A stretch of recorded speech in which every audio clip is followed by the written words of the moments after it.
You brought your clothes into the defendant's laundromat. A dryer disaster? It was like a cloud of smoke, and I was like, what's burning? And this is what I found. Or a permanent press pyro? I seen her with the dryer door open, with the lighter in her hand, not that it was burned. Judy finds a dirty secret in their dirty laundry. I found this melted piece of a lighter. You found in the machine like this, sir? Judge Judy. Feel like a detective. You are about to enter the courtroom of Judge Judith Scheinman. The people are real. The cases are real. The rulings are final. This is her courtroom. This is Judge Judy. 35-year-old banquet manager Vernetta Jeffries is suing 48-year-old laundromat owner Joseph Adu for the cost of her clothing. Vernetta says a defective dryer at Joseph's laundromat burned her clothes.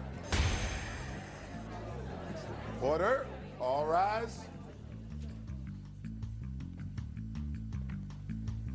Your Honor, this is case number 439 on the calendar in the matter of Jeffries versus Adu. Parties have been sworn in, Judge. You may be seated. Sir, have a seat. Miss Jeffries, you brought your clothes into the defendant's laundromat. According to your complaint, you threw the clothes in the washing machine and then put them in the dryer. No, ma'am. I never wash my clothes there. You just dry them? I just dry them. So you put them in the dryer, and you Yes, put them in the dryer, and you left for a while. When you came back, you found that your clothes had been burned in the dryer. There was fire and smoke. You want the defendant to pay for the cost of your clothes, which you say are worth $500. Yes, ma'am. The defendant has a defense, and he says that you actually caused the fire. Is that right, Yes, sir? Your Honor, that's right. Okay. When did you take your clothes into the laundromat? It was December the 11th. It was around between 5 and 5:30 that afternoon. And you brought them in wet?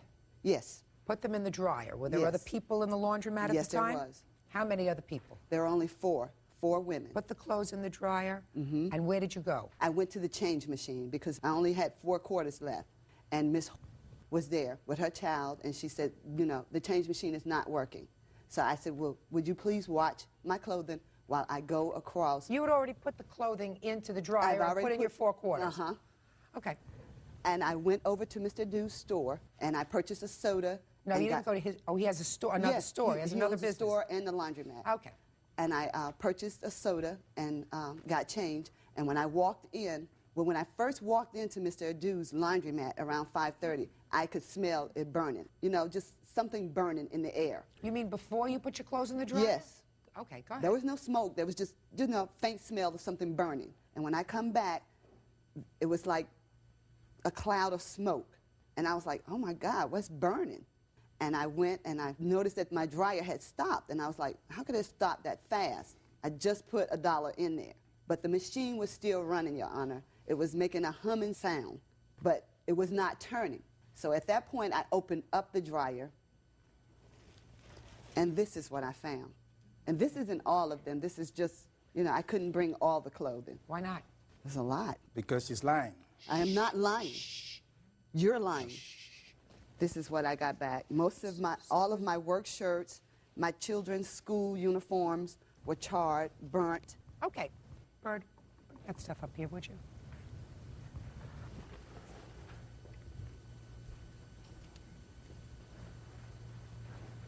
What kind of work do you do? I'm a banquet captain at a hotel.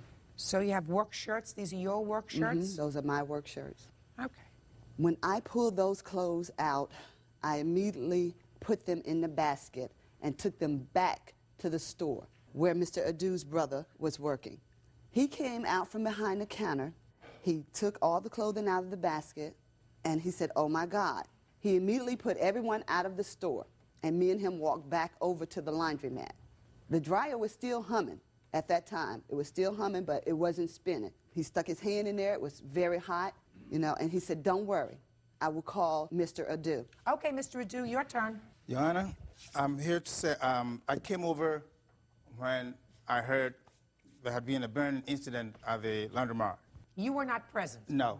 I have another business across So town. you were not present when this happened? No. No. Is anyone here today? Yes, I have a witness who was there. I mean, Your Honor, that man was not there. Shh. Don't interrupt. who was there. And, That day. Step up, sir. This is Fred. And Fred, Shh, don't tell me what Fred. Fred will tell me what Fred. Fred, do you have a last name? Beatty. Beatty.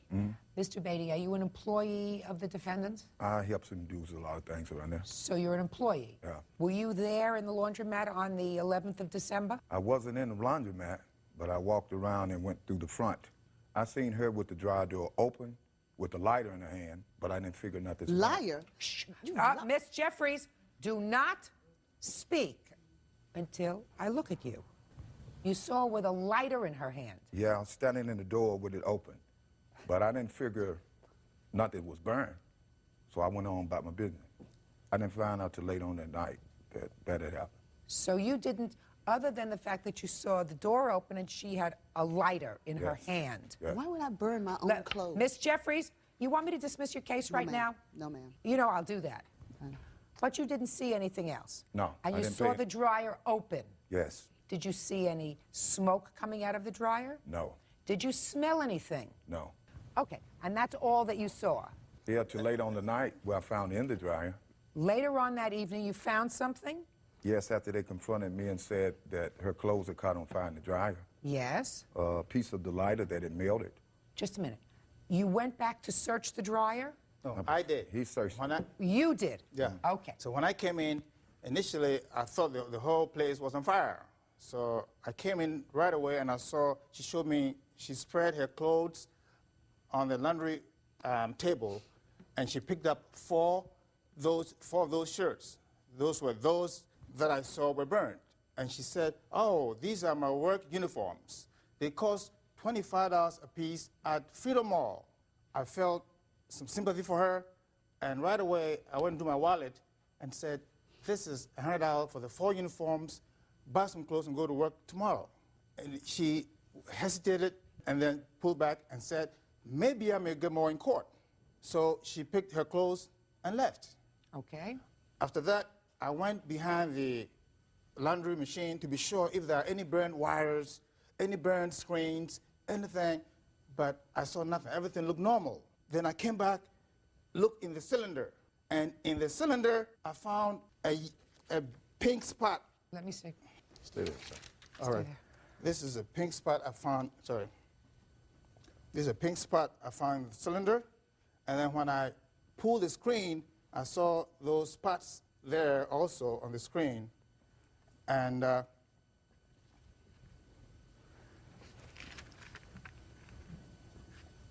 Okay. and then also this melted piece of a lighter.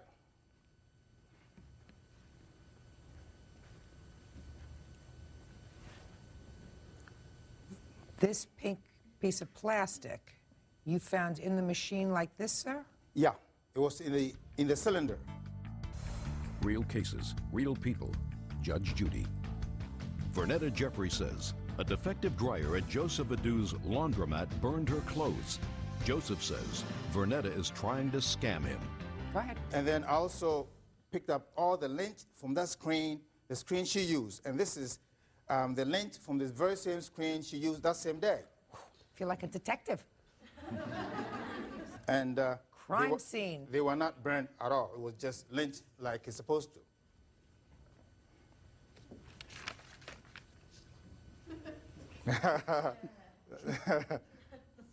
So this, to me, shows me the fire did not start from the dryer itself. If the dryer catches on fire, it will burn the whole clothes. Everything will burn. Thank you. And on the other hand, with a lighter in a cylinder, the lighter will explode, and the few clothes around it will catch fire, and once the butane runs out, that will be it. And I sympathize with her grief, but I do not sympathize with her greed. I offered her $100. She turned it down. Later on, she sent me a note that she would take $250. And she went to court, and then she asked for $500.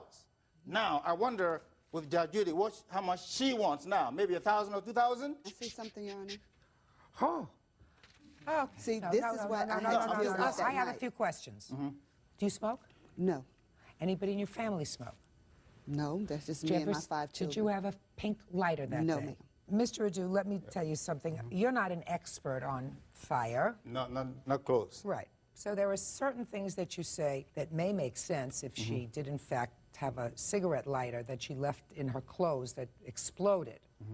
I find it interesting, however, that the writing on this little piece that you say you found in the dryer, the writing is clear so that nobody could mistake this, even a stupid judge like me could mistake this for a cigarette lighter. That with all the fire that was going on in this dryer, and that was some pretty bad fire, Mr. Adu, right?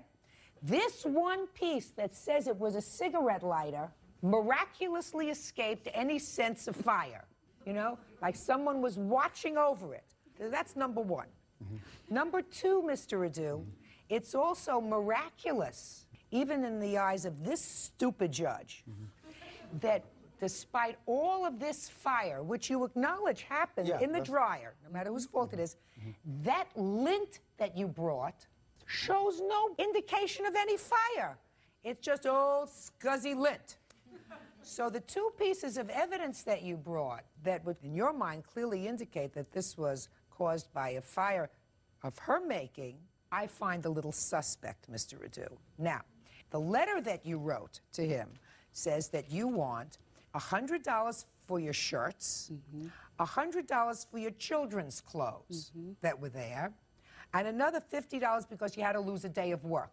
Forget about losing the day of work. You should have had an extra shirt home. If you didn't have an extra shirt home, Miss Jeffries, I don't believe that. So at that point, you had $100 for your clothes and $100 for your children's clothes, and all of a sudden you file a small claims court case for $500. I also think that that's unreasonable. May I explain? Sure. When Mr. Dew finally arrived at the laundromat, he came directly to the dryer with another gentleman. They went behind it, they went in it. I stood there for about 45 minutes before Mr. Dew even acknowledged me. Then he came over, he took everything out of my basket, laid it on the counter, went through it. He then looked at me and said, I will give you $100 for your shirts. And I said, that's fine, Mr. Dew. What about my children's clothing? He became hysterical, Your Honor. He's hysterical. He was outraged. He became hysterical. He didn't treat you well. No, he did not. He was nasty. He was rude. He screamed at me. He said, what do you think? You think you're going to get $1,000 for these clothes? And maybe a little bit dishonest? Anyway, the damage that you had, according to you, was $200, correct? That's all I was asking for. You got it. Judgment for the plaintiff in the amount of $200. Thank you. Parties are excused. You may step out.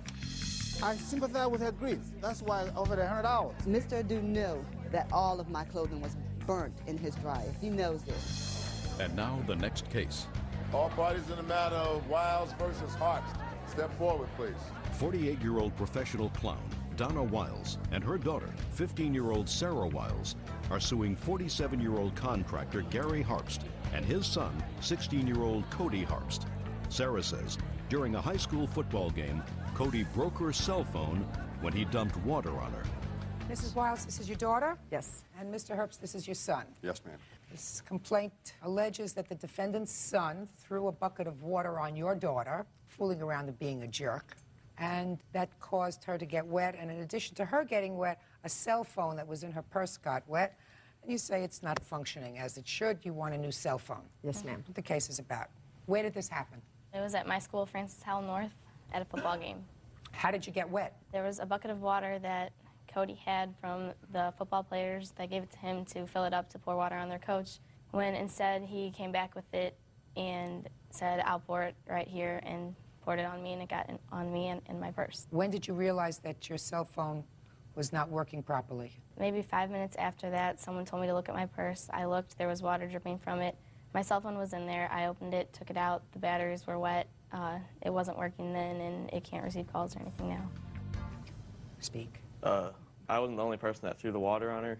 My friend Andrew also helped me throw the water. How did he do that? Because it was a big bucket and it had handles on it, and we both threw it on her. I was not the only person that threw it on her. So?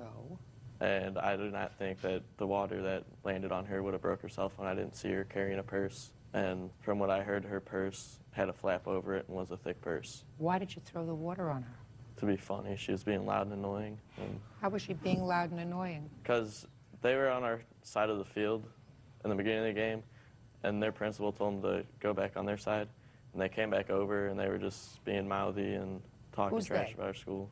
Her and her 2 other friends. So they were cheering for their school. Yeah, On your side. on our side. So you threw water on her. Yes, ma'am. How old are you? 16. Mr. Harpst, you want to say anything to me? Well, like Cody said, I don't believe I should have been the only one sued in this matter. Cody was punished by me for his actions. He was forced to apologize to Mrs. Wiles. But like Cody said, 2 people threw the bucket of water on a girl. Neither one of them were in the right, but I don't believe I should take the full brunt. You're absolutely right. You shouldn't. Once I enter a judgment against you, sir, I think that you should proceed against Andrew for half. Why should she have to be bothered to go sue 2 people? I don't... I don't know either. I mean, he did a foolish thing. He didn't see that she had a purse. Her purse had a flap. He wasn't the only one. Somebody else held the handle. Did anybody else hold the handle? There was other people, but the only person I saw and said anything was Cody, so. Okay. You have a bill for the cell phone? I do. Can I also say something? When this happened that evening, I did call the Harps house and spoke to Mr. Harps. And after I was telling him what happened, he told me that she shouldn't have had a cell phone, she shouldn't have had a purse at the football game, and she shouldn't have been on the other side. And I finally told him that was not the issue. And he thought, too, Sarah instigated it. I asked him to talk to Cody, have Cody call me. Cody did call that evening, and Cody did say he was sorry for pouring water on Sarah and for getting her phone wet. He never said, we are sorry that there was a group. The only other time I heard there could have been other kids involved was on the 5th phone call when I finally did talk to Mr. Harps to ask what was going to be done. And he said nothing. Yes, sir. I have an affidavit signed by Andrew who said that he was involved with Cody. Oh, good. That's going to make your job much easier, Mr. Harpst. Ma'am, I'd also like to know if the $250 replacement cost is legitimate also. Well, then let me see the bill. I have the statement from Verizon and my actual receipt showing what we paid for the phone. And to replace that phone, it's going to be that because we had got the phone cheaper on a 2-year contract, but it's there. And I do have a picture of the bucket if you need to see it. I don't. Okay. I have a list of replacement costs of phones. Well, why should they take a different phone from the phone that they have? I would like to know if they're upgrading it or not. I don't see No, them I have a paying letter more from- than the value of the one that was ruined. Sir, Verizon Wireless itself says that the phone's actual retail value and the cost of replacement is $229.99. That's what it says. Now, I'm sure you can get a cheaper phone, but why should she have to get a cheaper phone? Because of his stupidity. Was there a statement that the phone was ruined in the first place? Well, why do you think that they're taking their time here Well, for, sir? if there was the last phone bill, I'd like to know if the phone worked Here's my beyond phone that bills. date. We haven't used it since October 30th was the day we tried to use it, and that's when I went to Verizon. There's the second phone bill for the prior months, and nothing has been used. Okay. It's just the basic phone I'll bill take rate. your word for that. Okay. Fine. Okay. When you act foolishly, sir, there are consequences. Let us say that you poured water on a pocketbook that she was carrying, and there was no phone inside. And the pocketbook she was carrying was a $200 pocketbook. Not outrageous. Don't go look like that. That's not outrageous. I'm sorry, you said $200 pocketbook. It's not outrageous. You're I right. know, you use your pockets. But in ladies' terms, it's not outrageous. And let's say you got watermarks on the pocketbook. Well, it's not ruined. You could still put things in it, right? Yeah. And that's what a pocketbook is supposed to be used for, to put things in. But if it doesn't look the same because there are watermarks on it, then you have to fix it. So there are consequences for being stupid. And this consequence is $229.99. Judgment for the plaintiff. Thank you. Parties are excused. You may step out.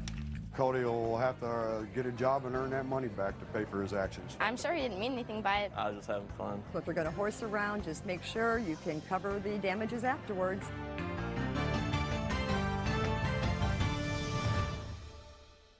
All the money that I got was spent on the kids. He never missed a single child support payment. It was approximately $1,200 per month. Over a 13-year period. But now, he has custody. How many children do you have? 5. And she hasn't paid a dime. No one's ever requested child support from me. If a man said that to me in court, I would wipe up the floor with him. Judge Judy. That's fair. I try to be a fair person. You are about to enter the courtroom of Judge Judith Scheinman. The people are real. The cases are real. The rulings are final. This is her courtroom. This is Judge Judy. 41-year-old computer consultant Herbert Biggert is suing his ex-wife, 41-year-old hairdresser Kim Reed. Herbert claims he overpaid his child support. Kim is countersuing for attorney's fees. Order. All rise.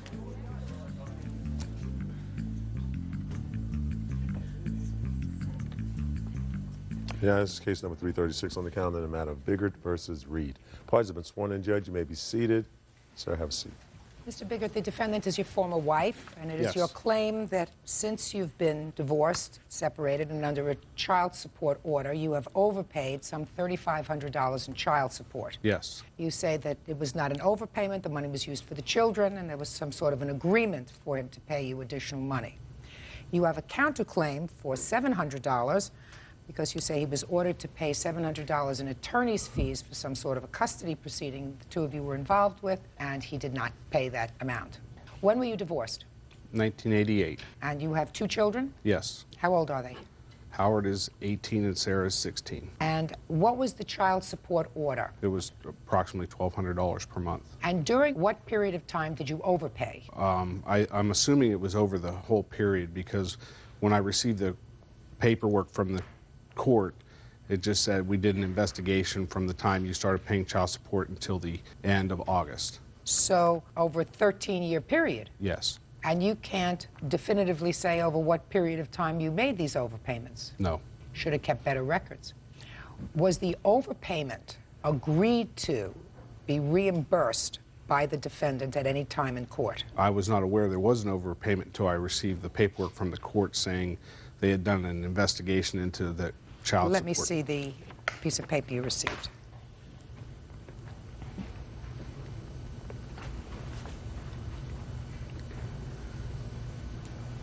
At the time you received this order, it indicates that $3,573.85 was overpaid over the course of 13 years. Yes. I'll hear you. All the money that I got was spent on the kids. Were you aware of the fact, Mrs. Reed, that you were being overpaid? Not at the time, no, because the checks always fluctuated. When did you become aware that you were receiving too much money? About a month and a half ago when I got it through the mail. And when did you become aware of the fact, sir, that you had overpaid child support? When I received that notice in the mail from the When court. did you remarry, Mrs. Reed? May of this year. Prior to that, both children lived with you? Yes. And did your former husband see the children regularly? No. Did you see the children? At times, but not. You have a reasonable relationship with your children? Yes. Do either of your children live with you now? I have custody of my daughter, And how old is she? 16. Which she does not live with him. Who does she live with? My second ex-wife. Do you pay child support to your second ex-wife? I reimburse her for any expenses that she incurs for my daughter, or I pay the expenses directly. Under what circumstances did your daughter leave your home? I think it was because I finally got help raising the kids, and I think it was too structured and she didn't like it. Do you work? Oh, yes. I have a beauty salon. Are you under a current child support order for your 16-year-old daughter? No. How come? Well, probably when she went to live with her dad, it was all of a sudden, and I was told she was moving in with her father. 3 weeks later, I find she's living with her stepmother. So I was not very happy about that. And no one's ever requested child support from me. But as my income compared to his income, I don't think there would be much anyways. I'm not so sure. Well, How many children do you have? 5. How many children do you have? 2. I guarantee you if somebody requested child support, you would pay it. Oh, definitely.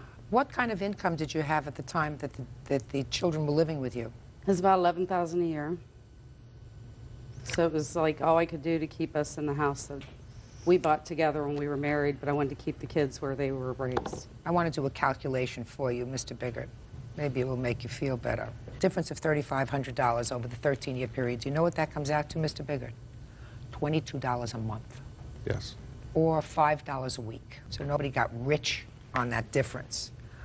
And quite frankly, I don't feel justified in saying to the defendant, who really didn't know that she had received an overpayment, now you have to come up with $3,500, unless you can tell me that you don't think that she spent that $5 a week, at least in part, on the children. Well, I think, Your Honor, that she's probably spent more than that, and I spent more than that over that 13-year period myself. Right. That's a good thing. Okay. You want to tell me about this counterclaim that you have? Yes, I've got information that he was to pay for our son being custody changed last year. It was ordered that he pay me the amount of $900. $900 for what? The attorney fees for the custody. What happened with that custody proceeding? Well, actually, my son come back to live with us, with LG and I, and the 900 attorney fees, it says here, was to be paid to me to pay my lawyer. And so far, Herb's paid 200 of it, and said he would pay me, or if I paid the other 700, he would deduct it from the 3,500 that I owed, and he would only be suing me for the 2,800. Mm-hmm. And I just didn't feel that was correct. What did you feel was correct? When the court ordered, because I have a court order here stating that he's to pay it. You have a court order that he was to pay $900 for your attorney, and he's got a court order that says that he's supposed to pay so much for child support. He overpaid you in child support. You want me to give more recognition to your order than to his? No. So why should he pay you a penny? Real cases, real people. Judge Judy. Herbert Biggert says ex-wife Kim Reed owes for the return of child support. Herbert claims he overpaid and Kim kept the money. Go ahead. This was supposed to be paid back in January, and it was not paid. So I understand. Well, that's your counterclaim. He's what? Your Honor, if I might, you said yourself we were talking about $5 a week over 13 years. Right. But it accumulates to $3,500. Exactly. Right. This court order was basically after the fact as far as paying the attorney fees from a change of custody. Mm-hmm. That's why the countersuit. When was the order? January 9th, 2001. Okay. No, he was still paying child support in January of 2001, sir. Yes. He was still overpaying child support in January of 2001. But we didn't know until now. I understand that. But for you to suggest that I'm going, or anyone would order him to pay you $700 or $900 for your attorney's fees when you have collected $3,500 in excess of the child support award, even over 13 years, is ludicrous. It's ludicrous. Especially, Ms. Reed, since, and I don't know all of the facts, but you have a 16-year-old for whom you are paying zero support. Because I was never ordered yet. Ms. Reed, if a man said that to me in court, I don't have to pay child support because I was never ordered to pay it, I would wipe up the floor with them. You don't have to be ordered to pay support for a minor child. That's your obligation. That's your obligation as a parent. But I do not have the funds that he has. It doesn't make any difference. But if my daughter needs something, I do go get her and take her. No. You don't have to have the same funds that he has. Child support obligations are supposed to be fair. And you have perhaps less funds than he does, and he has more obligations than you do. You have yourself and your husband, and he's got himself, and he has at least 4 children that he's supporting. One is emancipated, but he has 4 children for whom he pays support, including your daughter, who is no longer living with you. So you should be paying something to his ex-wife every month. To his ex-wife, I would. Well, then you should be, and you don't have to wait for a court order to do that. Well, see, I never understood how all this went. When I had both my children, he paid me. When he had Howard, or one of my children, and I had the other, it just got cut in half, and I didn't have to pay for Howard, so I didn't understand that I really should have to pay for her. And knowing that, I have no problem. I just didn't know. Well, just a minute. I mean, I just want you to think about this. Howard went to live with his father, so he paid you half of what he had been paying. Right. Why should he pay you anything? I don't Why should he pay you anything? Now, you have 1 child, he has 1 child, and you each support the 1 child that you have in your custody. You think it's sort of fair that his child support order was cut in half. To me, you have far fewer obligations. You have a working mate, and if 1 child is living with you and 1 child is living with him, then what you do is you each take care of the child that's living with you. We shouldn't have to pay you a penny. That's fair. I try to be a fair person. In any event, Mr. Biggert, while I am minorly sympathetic with your position, truth of the matter is, if you never got this piece of paper from child support enforcement, you would not have known that you had overpaid over the course of 13 years an additional $5 a week. Correct? Yes. You would have been able to sleep easier. Yes. Right? Not a big deal. On the other hand, because the money went for your kids. There's no question that if she had an extra $5 a week, she didn't go out and buy herself a sable coat. That be a fair statement? Yes. All right. On the other hand, it is the height of chutzpah. You know chutzpah? I know it's... to suggest that I'm going to give you any part of your counterclaim after you have been enriched over the course of 13 years, the amount of $3,500. So your counterclaim is dismissed, your lawsuit is dismissed. Go, be nice parents to your children, don't fight anymore, and try to be happy. Thank you, Your Honor. Parties are excused. You may step out. Thank you. When the court determined that I had overpaid, and I thought it was fair to receive the money back. I spent it on the children. And now the next case. All parties in the matter of Aikman versus Ward. Step forward, please. 29-year-old store manager Christine Aikman is suing her ex-fiancé, 34-year-old auto mechanic James Ward, for the return of her belongings. James says she gave him the belongings in exchange for a car. Ms. Aikman, how long did you and the defendant live together? 6 years.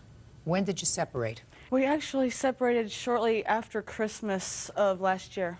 And according to your complaint, when he left, he took some property that was yours? Correct. And that he owes you for some rent. Mm-hmm. And Mr. Ward says he doesn't owe you anything for rent, and that the things that he took, it was a trade-off with a car that you had had together. That you took the car, and that was the agreement that he would be able to take certain property. All right, so I have a few questions. When you lived together for this 6-year period, how did you handle the finances, Ms. Aikman? With his paychecks, he'd take care of rent, other little things. With mine, I'd take care of our cable, our lights, food, necessities. And how much was the rent? $5.95 plus gas. And when you had to buy things for the house, how did you do that? It would just depend on what money was where, what was left. So tell me about these things that you say that he took that belonged to you. What did he take? He took an antique bed that was given to me by my grandfather. My grandmother had passed away. I was also given her... Okay. So a bed that was a gift to you. Right. From your grandmother. Just let's deal with one thing at a time, please. An antique bed that was a gift to you, not purchased, it was a gift to you. All right, Mr. Ward, let's deal with the bed. You took the bed. All I have is a box spring and a frame, and it was given to both of us by her grandfather. When you say her a box... mattress, I left the mattress. I'm not talking about the mattress. The bed itself, Just a steel frame and 2 box springs is all. Not the a original headboard? bed. It doesn't have a headboard? No headboard, no nothing. Is that right? Yes, it is. Give me a break. What kind of an antique frame? I never heard of an antique frame. I heard of an old frame, but I never heard of an antique frame. She's had it forever. Oh, Miss Aikman, give me a break. Move on. What's next? All right. I also have a 27-inch color TV. Now, where did the 27-inch color TV come from? I purchased it with my tax refund about 4 years prior. 4 years ago while you were still together? Yes. While you were sharing your money? Correct. Okay. What's next? There's also the antique, or the quilt that my grandmother handmade that I cannot replace. Quilt? Where's the quilt? It's not an antique, it's store-bought. I don't care. And she said I could have it with the bed, with everything else. Yeah, she wants her quilt back. Okay. We'll put it in a box and send it back to her. It came from her grandmother. What's next? One quilt. What's next? And the color TV. How many TVs did you have? We had one that worked and one that didn't. He conveniently left the one that didn't. What else did he leave? Well, the bedroom set that was given to me, he actually left that. Bedroom set? Yes. Washer and dryer. He left me my kitchen. Kitchen set? Actually, he took the kitchen table and chairs, but he left me my dishes, my pots and pans. He did leave all that. So far, what's the vision in my head is that what you get back is the quilt. What's next? And the back owing in rent that he left when he left in the middle of the night on January 27th. Now, had you paid January's rent, sir? No, I haven't. I made arrangements with the landlord, gave him a 30-day notice. When did you do that, sir? January 1st. Well, that's not 30 days notice if you left on the 27th. I gave him the 3rd. I told him the 3rd of February. Okay. And I so moved out earlier. Show me the proof that you paid January's rent, because that was your arrangement. You were going to pay the rent. She was paying. I haven't paid it yet. I Your Honor. made arrangements with him. I needed the money to move into another place. So you haven't paid it yet? No, I haven't. All right, so so you owe her. All right, now how much did you have to pay? I had to pay $710, Your Honor. Let me see.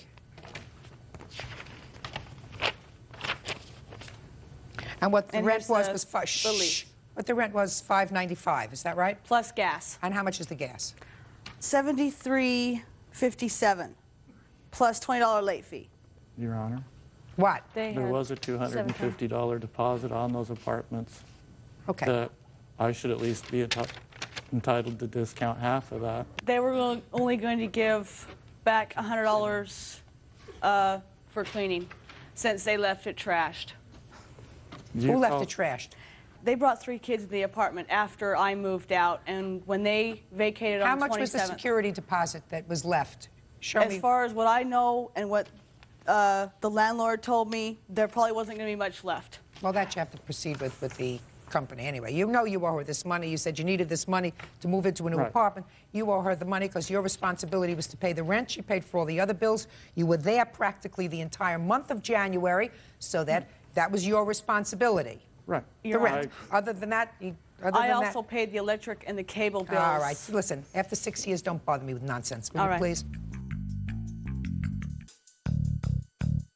Okay. You get your quilt back because that was an antique. Tell me about this car. When did you purchase it, sir? In 1999, we got it financed. And you both paid for that car? Yes, we did. Is that right? And you now have the car? I do. Because I was the only one that was licensed and insured on that car. Doesn't make any difference, but you both paid for it and you have the car. Right. Okay. Because when I took my name off the leasing, they gave him 10 days to get a driver's license and insurance. Your Honor, that's totally false. I'm not listening. Did I look at you to speak? No. I was the only one insured. I don't care. What I'm saying to you is, let's be fair about this. You had a car that you drove as a couple for 2 years. Correct. You each paid a portion of what it took to maintain that car and to pay it off to finance it. Correct. Is that right? I'm still paying it off. Yes. Well, that's fine, but during the time you were both paying for it. Correct. You now have the car. You're getting the benefit of some of his payments for the car. Is that right? That's right. So why should he give you the last month's rent? Because I was kind enough to let him stay in the apartment, not kick him out when he didn't sign the lease. He hadn't signed the lease. He hadn't signed the lease. What difference did it make whether he signed the lease or not? He was paying the rent. So my question to you is, for 2 years, you each contributed to the monthly payment on a car. Correct. And how many years do you have left to pay on the car? November, I believe, of this year, it will be paid off. Fine. So now you have a car to which he contributed over the course of 2 years. Is that right? Correct. So you get nothing for rent. Goodbye. Have a good life. Have a happy life. Have a safe trip home. Parties are excused. You may step out. She left me for another guy, and then that didn't work out, and she found out I gave my heart back to her. She was jealous of what I turned him into. He was obviously irresponsible when they split up. If it's jealousy that is driving her to this, hopefully she'll find a way to get over it. I'm not jealous. I just want her to leave us alone and let us go on. Don't trust anybody.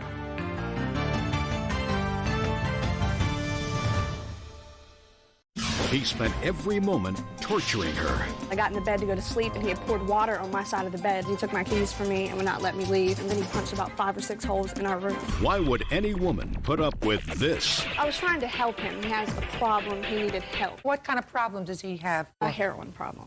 Your Honor, I think she likes the drama. I know that several people may be operating in your brain this morning. Judge Judy. But I want you to try to control the person who's here. You are about to enter the courtroom of Judge Judith Scheinman. The people are real. The cases are real. The rulings are final. This is her courtroom. This is Judge Judy.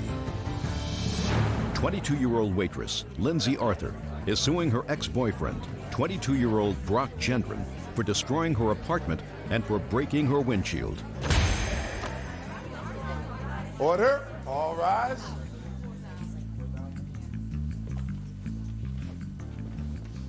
Your Honor, this is case number 28 on the calendar in the matter of Arthur versus Gendron. Parties have been sworn in, Judge. You may be seated. Folks, have seats, please. Miss Arthur, the defendant is a former boyfriend of yours. He lived in an apartment with you that you shared with someone else, another woman. My sister, Sadie. And the two of you were on the lease, but he was living there. Right, and he's listed as applicant on the... Okay. Your complaint is twofold. You say that Mr. Gendron has a very, very bad temper. Yes. And when you had arguments, He took out his frustrations by putting a series of holes in the walls of the Yes, ma'am. apartment, right through the plasterboard. And then telling me I was lucky I was not the walls. Well, you were. Yeah.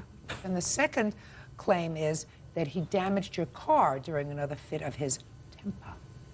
Now, with regard to the car damage, the defendant says that he did cause some damage to the car, to the windshield, but that he paid for it because he gave you $100. He was charged for that. So, when did you two lovebirds take up residency together? October of 2000 is when we moved into the apartment. We had priorly lived together at other places for 4 years. Really? Did he make holes there too? At a friend of ours, Daryl's, yes, he did. He did? Mm-hmm. Didn't that give you a clue? Yeah. I don't know. You live and learn, maybe. I'm doing better now. You lived and learned for a long time. You lived together for 4 years. You made holes. Your Honor, I think she likes the drama, personally. She's one for drama. She's a drama queen. She's just a big drama queen. She likes it. Enjoy this. Did you hear what I said? I said I'm going to enjoy this. Okay. Have a good time. Thank you. I wasn't speaking to you. I'm sorry. Now, you moved in October of 2000. When did he start making holes, Miss Arthur? Right after Christmas, he punched the first hole in the wall. Which room? The living room. Tell me about that. It was just a fight over me coming in late, going out, and he doesn't like that if I'm going to go out and not with my friends and not bring him. And he got mad, punched a hole in that wall. Then he went into the dining room and took a broom and like punched holes into where the washing machine was in that area. And then we fought so much, the holes were punched over anything. One night I came home from going out with my friends. I got in the bed to go to sleep, and he had poured water on my side of the bed. So I got up to argue with him about that, and then he punched about 5 or 6 holes in our room. Mm-hmm. When did he finally leave? We moved out in June. We were still together then. You were? Really? Yeah. And I was hoping that he would try to compensate and pay me. Something I didn't do, I don't think so. So you didn't make any of these holes? No, I did. And she can, like, what happened, the holes that I did, we bought plaster. She had bought the plaster to fix it or whatever. And did you or did you not? She bought it. I fixed the holes that I did. I move out. I move out, go to his house, come back. The whole place, the apartment building was a place to party. I mean, that's just how it was. Everyone in there partied. She had people, you know what I'm saying? Like, everyone had people over. When I come back, the place is trashed. When we move the carpet, there's a big square of where there's just crap everywhere except for where the carpet was. That's why I threw the carpet down first, because I knew there was going to be a lot of traffic. She paid for the plaster and stuff for me to fix the holes. She was like, look, you got to fix this. So I'm like, cool, buy the stuff Could I please see the landlord's estimate of how much it will cost to fix that? When he moved out, there was only 1 hole in the wall. So he's telling a lie. When he moved out, there was 1 hole? 1 hole. He said when he came back that there was all kinds of holes and it was damaged. That's a lie. Because I kicked him out after he punched 1 hole in the wall. Then he came back and punched the rest of them. But he lived there? Yes. But he lived there. You took him back? Yeah. You took him back? Yeah. Oh, you paid for half the holes. You want to know why? Because quite frankly, I don't understand why a young woman like you, who had 4 years' experience with his bad temper, and saw that he was continuing that bad temper when you moved in someplace else, would continue to tolerate that kind of behavior. I don't know. Unless you enjoyed the fighting and making up. I'm not so sure. But you got to smarten up. $875 to paint and repair the walls. $437.50. You pay for half. Now. Can I ask you one other question? Sure. Shouldn't he be held responsible for 1/3 of the rest of the damages since he lived there as well? Yeah, but when her sister moved out, she left all of her crap in her room. Left everything. I mean, just left all kinds of crap for me to pick up, for us to take care of. I left the bed, and that was it. Bed, Me and him your were the ones that dresser. Just a second. Paint and replace and repair doors. That he ripped off. Did you rip off any doors? There was a broken door. Did you rip off any doors? I ripped it off. It was busted. And what did you do with it? We threw it in the dumpster. So you pulled the rest off? No, it fell off. It was broke. Why don't we find out who really broke the door? T, who lived upstairs, who you told me T broke the door. Install carpet. Oh, okay, you're right. I forget it. I just don't see why, if he was a resident there, he shouldn't be held responsible for 1/3 of it like everyone else. Because I was stupid enough to let him move in. That's why. You're irritating me, Miss Arthur. I'm sorry. I mean, What do you do for a living? I'm a server, and I go to school. So you're trying to make something of yourself? Yeah, I'm trying. And what do you do? I've been working in Massachusetts. I moved back into home. I do construction with my father, but I don't anymore. I moved back out. So what do you do? Right now, nothing. I'm chilling for the summer. I'm going back to school in fall. How old are I go you? to school in the fall. How old are you? 22. 22. And how do you get spending money? I have spending money. I have saved up money. I have a bank. I have my own account. I'm asking you, how do you get spending money, Mr. Jedrin? I just told you I worked construction. No. I have proof of all that. That's not how you get your spending money now. Right now, you know, I have... You know how smart I am? I'm really, really smart, Mr. Gendron. I know. You know that I'm really smart? And do you know that I know how you get your spending money? What's that? You know, and you know that I know how you get your spending money. I used to be Maybe you're in sales, sir. Huh? Real cases, real people. Judge Judy. Lindsay Arthur claims ex-boyfriend Brock Gendron broke her windshield and used his own blood to write curse words on her car. You his roommate? No, I wasn't his roommate. Are you his roommate now? He's staying at my house right now. Staying at your house now? Actually, it's my dad's house. It's not actually my house. Dad lives there too? Yeah, it's me, my grandfather, my brother, and me. Interesting. Very interesting. Okay, let's get to the windshield in '01. You were driving in the car, you had a fight, and he broke the windshield. Yes, Is that ma'am. right? I called the police because he took my keys from me and would not let me leave. When I came back the next morning, he had beat the crap out of my car, put a beer bottle on it, cut his hand, pardon my language, and wrote "you" in blood on the hood. So you were still together? I mean, not together, but we would see each other occasionally. We were on again, off again. I thought I could go pick him up, we could go to a party, we could hang out, have a good time. He flips out at the party, acts all crazy. Because her friend tried to say I smelled crack. Listen to me. Sorry. You know, I was trying to help him. He has a problem. He needed help. He still needs help for the problem. For what kind of problem does he have?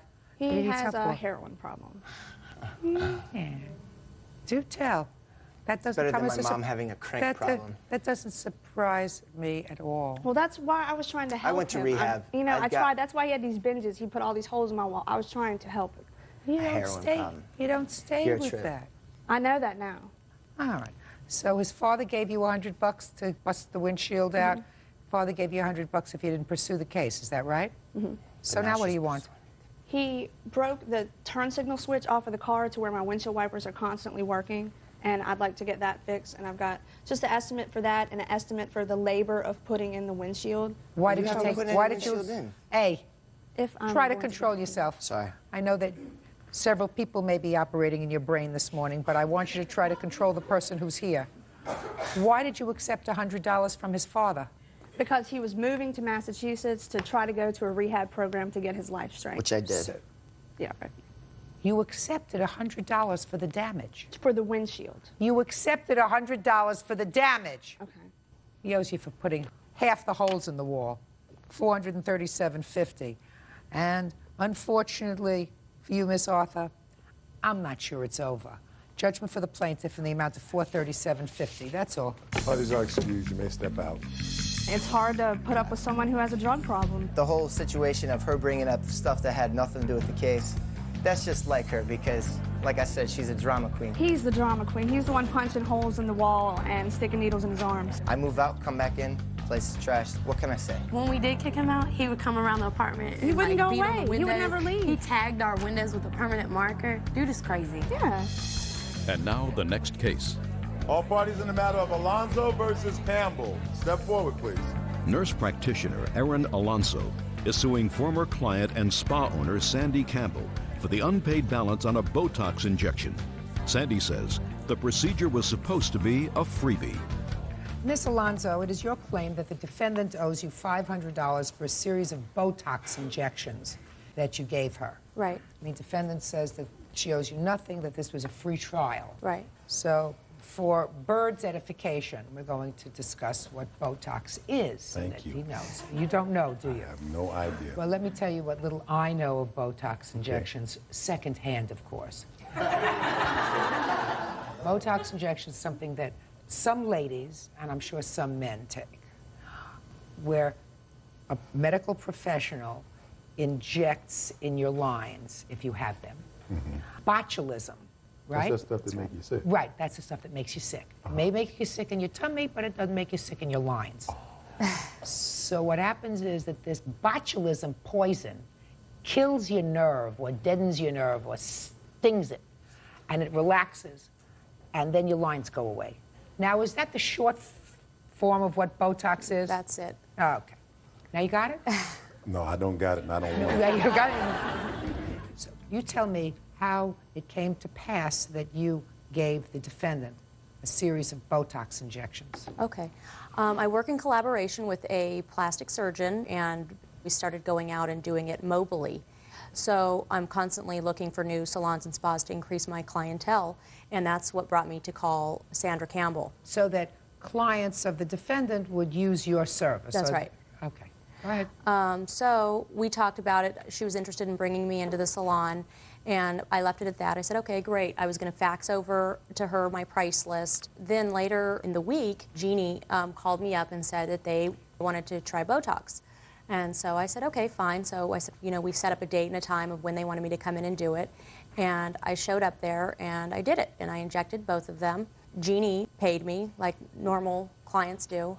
And after I injected Sandra, she was upset and like all of a sudden was like, what do you mean, you know, that you're going to charge me? And I said, well, of course I'm going to charge you. You don't make an appointment with somebody and not have something be free unless you've discussed it, you know, maybe before that. And Botox is very expensive, and there's no way.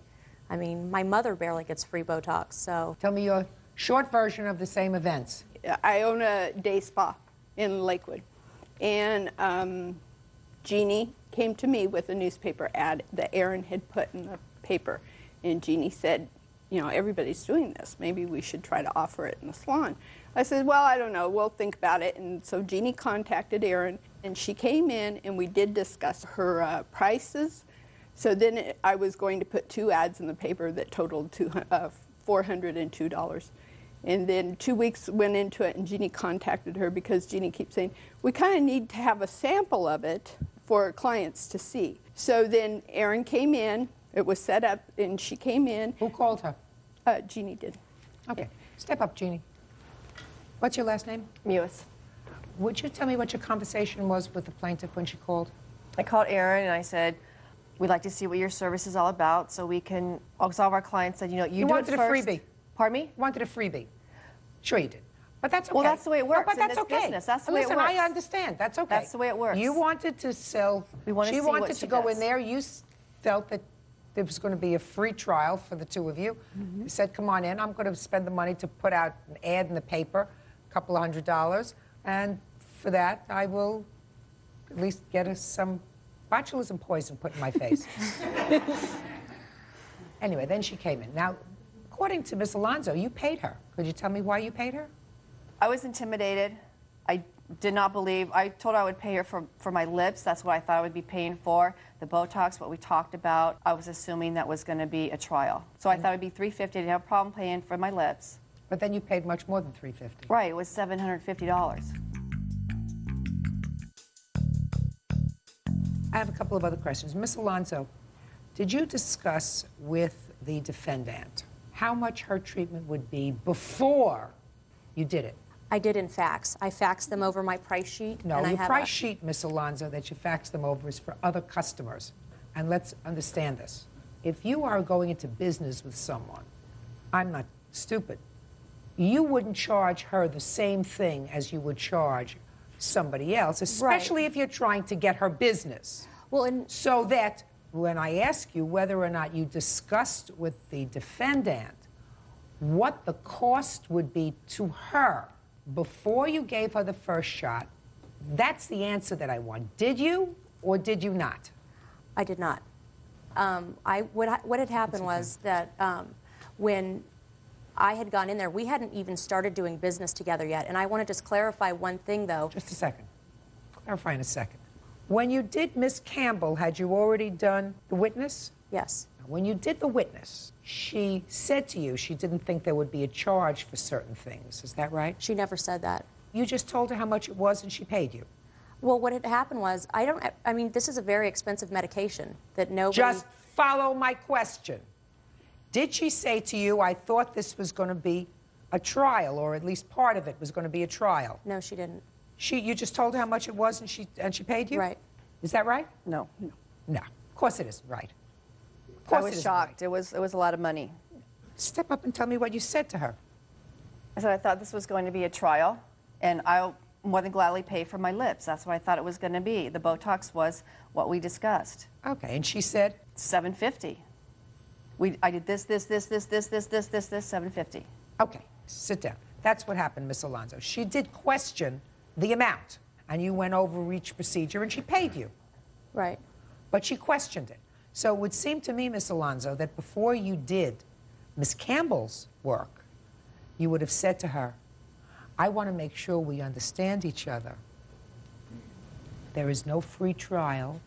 I'm here. This is strictly business. You are just another client as far as this service is concerned. Not perform a service for $500 without having previously discussed the amount with anybody. I usually always discuss the amount with everybody that I did, but because I had faxed it over to them, and because she had said that, you know, that she trades and stuff like that, but I'm not in the beauty industry that they're in. This is medicine. Listen. It's not the same. You don't fax over a list of prices to someone that you are going to be doing business with and expect them to assume that the prices you faxed over for strangers who walked in the door was what you were going to charge them if you were going to charge them anything. So you discuss with them what your service will be. I'm looking at your face. I think you should have something here, here, here, here, here, here. It'll be $500. Shall I go ahead with it? Right, I understand right, that. Good. Your case is dismissed. That's all. Parties are excused. You may step out. If I were to go make a, you know, an appointment with her for a massage afterwards, I wouldn't go, what do you mean it's not free? My left eye is still hanging. My right eye never took, so I've been walking around looking like I'm winking for the past 2 months. It's an expensive medication, and I just think that, you know, they're scamming people all over the place. I just think she over Botoxed us. She just did a little bit too much. I'm just sorry it turned out like it did.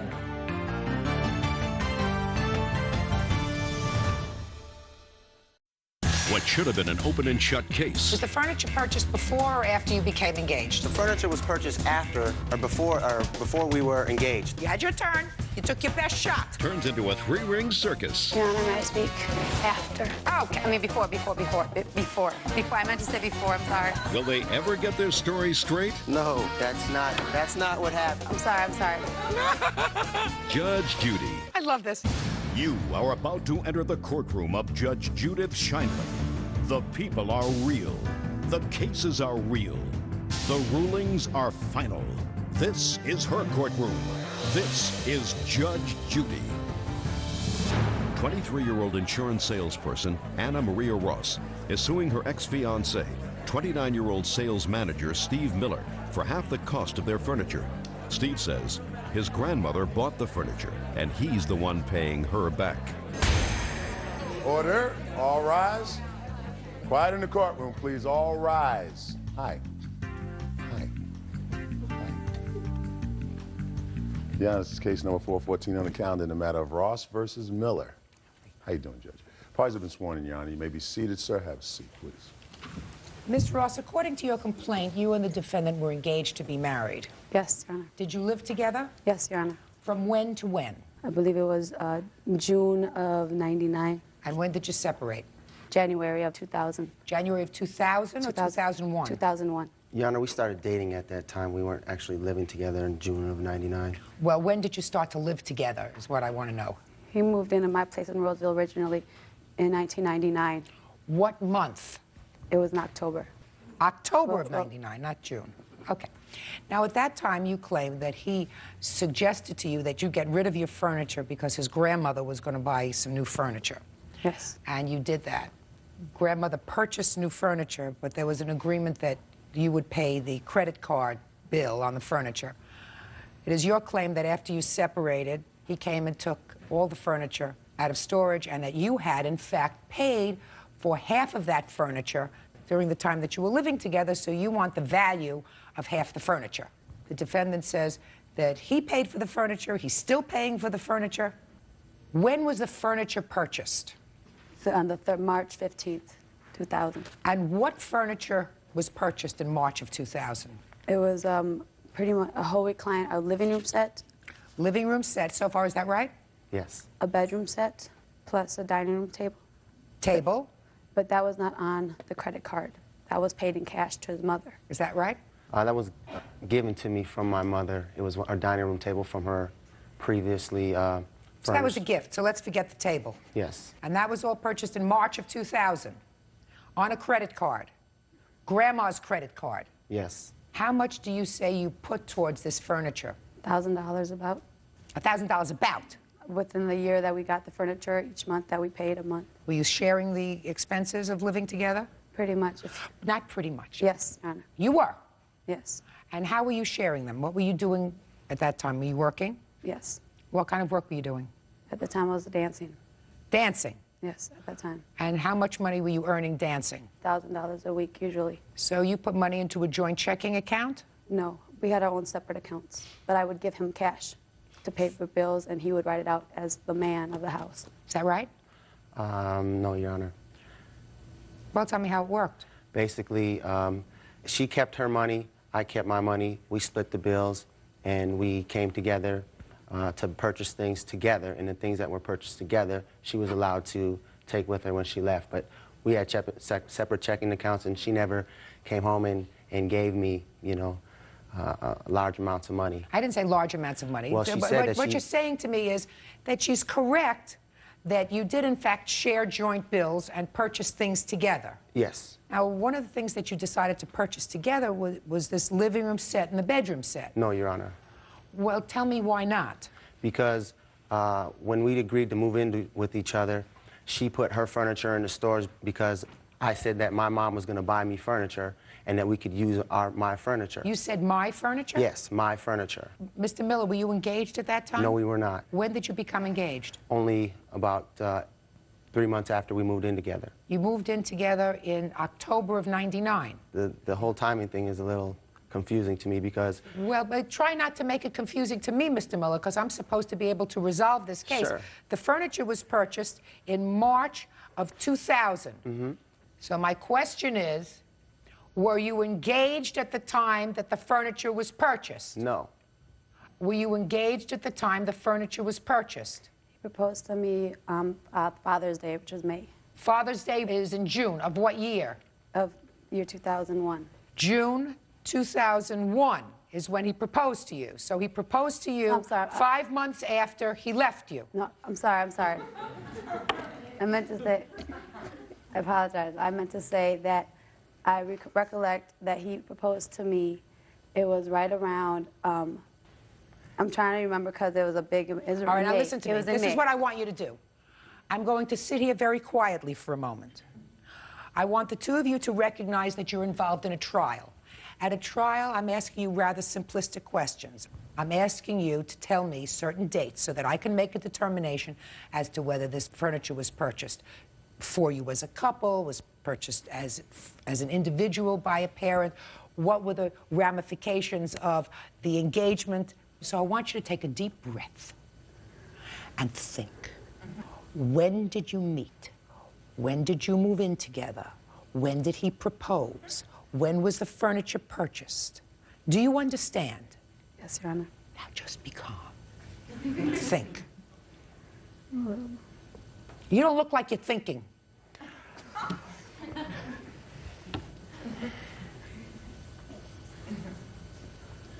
Are you ready for an answer? Are you ready to give me an answer? I'm ready to give you an answer. Okay. When did you move in? In October. October of what year? October of 2001. And when did you propose? About 4 months after that. February of 2001. When did you purchase the furniture? June 3rd. June of? 2001. 2001. So you purchased the furniture, Mr. Miller, after you became engaged. No, that's not what happened. No, there's just a second. This is what you just told me. Let me go back, Mr. Miller. Okay. You told me that you moved in October of 2000. Okay. You told me 4 months after you moved in, you became engaged. Mm-hmm. That would be February of 2001. Then you told me you bought the furniture in what What month and year? I'm looking at the first payment. It says June 3rd, 01, so. So you bought the furniture after you became engaged? No, I gave you the wrong answer on the date, but I didn't. The furniture was purchased after or before we were engaged, 3 or 4 months before. And I Not might not according have... to the scenario you just gave me, Mr. Miller, after you thought very carefully. Well, I'm not... Go ahead. Now, be quiet. You got it. You had a turn. You had your turn. You took your best shot. All right, Miss Ross, was the furniture purchased before or after you became engaged? After. Okay. I mean, before. I meant to say before, I'm sorry. Because I remember sitting down on the dining room set when he bent down and proposed to me, and we had our furniture purchased. It was there at the house. I love this. Real cases, real people. Judge Judy. Anna Maria Ross says after a physical fight with fiancé Steve Miller, she broke off the engagement. She is suing for half the cost of their furniture. I want to see what's the balance remaining on the credit card for the furniture. Don't give me a whole bunch of papers, just show me the balance. Thank you very much, Mr. Miller. This case is becoming all too painful for me.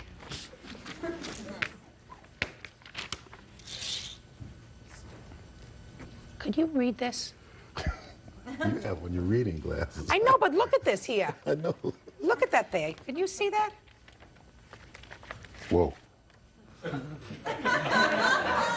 I see the new balance here, Judge. It says $2,478.68. Is that the new balance, sir? Is that what's left on the Yes.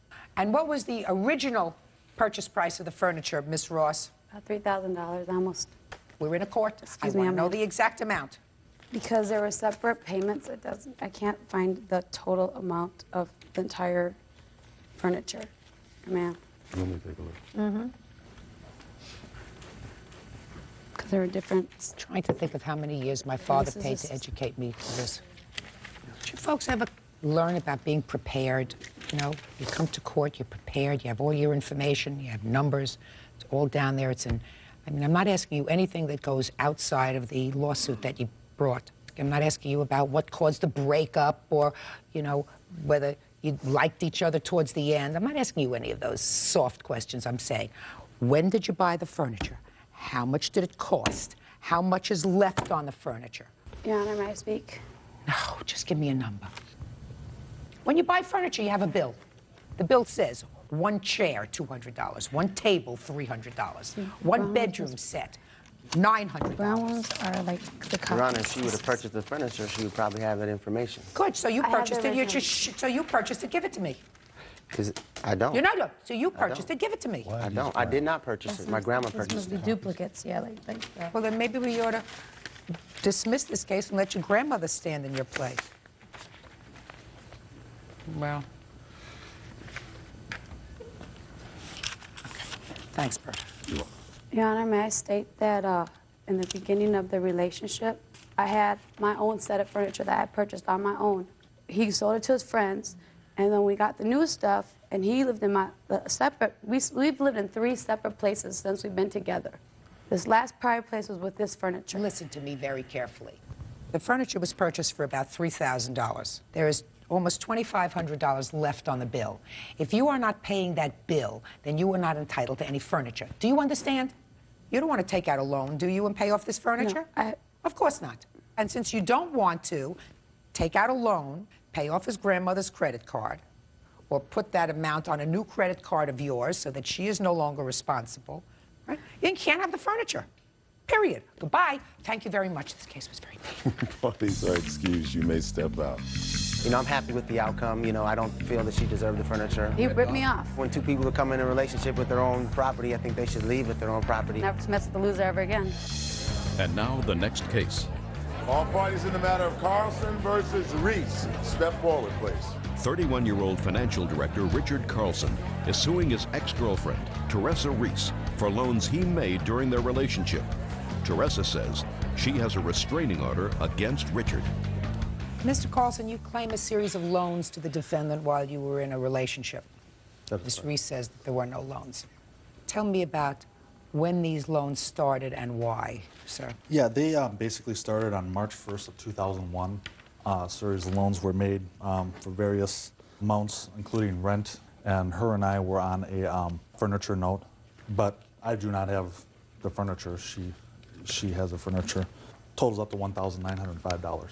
So tell me why you started to give her money for rent. She was in an accident. She was not able to work, and she was struggling with her bills. How did you meet her? I met her at a local bar. Did you ever live with her? No. Where were you living at the time? I was living in my own place. And so how much did you give her? On March 1st, I gave her $300. When did she agree to pay you back? She was to get a settlement. She never came through. Then, conveniently, she filed a restraining order against me once I heard that she did get her settlement. Well, she filed a restraining order against you, I assume, because you were contacting her. That is correct. Or in March, we have $300 that you gave her. When did you give her the next amount of money? I gave her, on the 15th of March, I gave her $225. And again, you weren't living with her at the time? No, I was not. That's not true. Just a second, we'll get to you in a minute. When next did you give her money? I gave her 8 days later on the 23rd. I gave her $75. What? She needed groceries. When next? And then on the 17th of April, $165 I paid for her furniture note. Her furniture note? Yes. Just a second. Her furniture note? Yes. When did she purchase furniture? She purchased it in October of 2001. Did you go with her to buy the furniture? Yes, I did. Were you planning on moving in at the time? Not at all. We were living together at the time. I'm going to get to you in a minute, Miss Reese. How much was the total amount of the furniture? I believe that the payments were $165 a month, and I believe was right around $1,900 was the loan. Approximately $2,300. So what you're saying is, aside from these amounts of money, $300, $225, $75, $165, the other amounts of money for furniture, with furniture that was on your credit card? No, it wasn't. It was financed. Who financed it? They're a local furniture company, and I have the agreement right here, which our name is on it. With both, we're under the same address, and he's signed on to this. Can I see it, please? And he's given me a lot more than the amount that he's suing for. He's given me money as late as October, 2 weeks before the restraining order was filed. Both names on it? Yes. And one address? Exactly. Is that right, sir? That is correct, yeah. If I can add to it, you know, I never once was on her lease. She didn't have to be on her lease to live with her. Exactly, and that is my Miss point. Reese, be quiet. You don't have to be on her lease to live with her, Mr. Carlson. Let's understand that. I understand. Okay. What was the address of the place that you claim you were living and paying rent on during this time? My home address, 8529. And who do you live with there? I'm staying with my mom. So it's your mother's home? Yes. So, Mr. Carlson, it would be fair to say, sir, that most of the time you were staying with the defendant. Yeah, maybe 2 days a week. Maybe 3 sometimes? Yeah. Sometimes did you actually spend 4 days a week there? Sure. Mr. Carlson, I'm not a stupid lady. So he was living with you? Yes, he was. And I was okay, I believe that, Miss Reese. Okay. I believe that there came a time when he moved in with you. His clothes were there, his shoes were there, his underwear was there, his shaving equipment was there, you know, all the stuff that he needed. The reason why he was staying with me was because we were in an accident that he was driving. It wasn't his fault. But I had a sprain to the third lumbar in my neck, and so I was only able to work part-time, and I was in a lot of discomfort, and I needed somebody there with me. He was kind enough. He stayed with me. We were in a relationship, and we were caring about each other and everything. And we were engaged to be married until we went to the jewelry store to buy a ring on a credit card that only had a $250 limit. So? I was under the impression that he was this very wealthy guy, and he was very flashy with a lot of money. And then he could only buy a $250 engagement ring. No, that was the limit on it. We were looking at a $5,000 ring. I mean, that's why you got rid of him, because he couldn't buy you a nice engagement ring? Well, it just started out like I would go pick him up from work, and he wasn't there, and he'd be gone for 2 or 3 days. And so I was telling him that, you know, you can do what you want because I can't control anyone. But, you know, the relationship on an intimacy level kind of ended there. So that's like probably 2-3 months into the relationship, the intimacy part was gone. And I still cared about him, but just not to that degree because I can't control him over myself. You still have this furniture? Yes. Is it all paid for? Yes. Mr. Carlson, I don't think you have much of a case, sir. What about all this money I've given her? I mean, you know. Yeah, you were staying there. And if you paid for the joint living expenses and you paid part of her rent. For 2 days? No, sir. A week? So, 2 days a I week, was asking sometimes for 3 days a full week, months of sometimes rent. 4 days a week. What do you want me to do? I'm not going to go week by week and figure out whether you were living there 2 days a week, 3 days a week, sometimes 4 days a week, sometimes on the weekends. I don't think that that's what this was about. I think that you gave her money because she needed it at the time. Your Honor, may I... And you were living there, and you were involved in an intimate relationship with her. The thing of it is, with this money that was given to her, it was all verbally agreed, hey, I'm getting a settlement. I'm getting a settlement in October, and I will pay you a lump sum of money once I get my settlement from the accident. Did you reduce that to writing? No, I didn't. Why not? Because, like I said, we were close friends. I took her word. Close friends is not what you were. I just don't know anyone else that would do this to me, you know, if you weren't a friend. No, if you were a friend, you might not put it in writing. But also, if you were not intimate with each other and planning on a future together, you wouldn't put it in writing because you were helping her out, and the anticipation was that you were going to be married and that you would get her settlement and be able to start contributing to the household that you were setting up. Did you write on any of those checks loan? No, I did not. Goodbye. Thank you. Parties are excused. You may step out. It's really not over because he doesn't know the meaning of stop, restraining order, or leave me alone. Anytime I asked about money, she wouldn't want to talk about it. He's been stalking me and coming around my house and stuff. I have a restraining order that he has violated like 3 times. She's got 3 pending lawsuits right now. The end is the end. Don't be good to bad people. I just want him to leave me alone, leave me alone, leave me alone. And life goes on.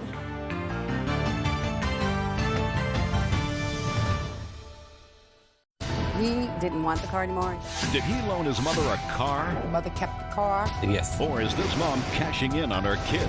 I knew my mom was going to try to sell it because that was what she wanted to do, was sell it to a friend of hers. I would never sell it, you know that. I don't want to hear you fighting with him now. A mom, a son. He just tore the house up. You moved out of the house. And a case that could end their relationship. The defendant is your mother. I'd rather have the car back.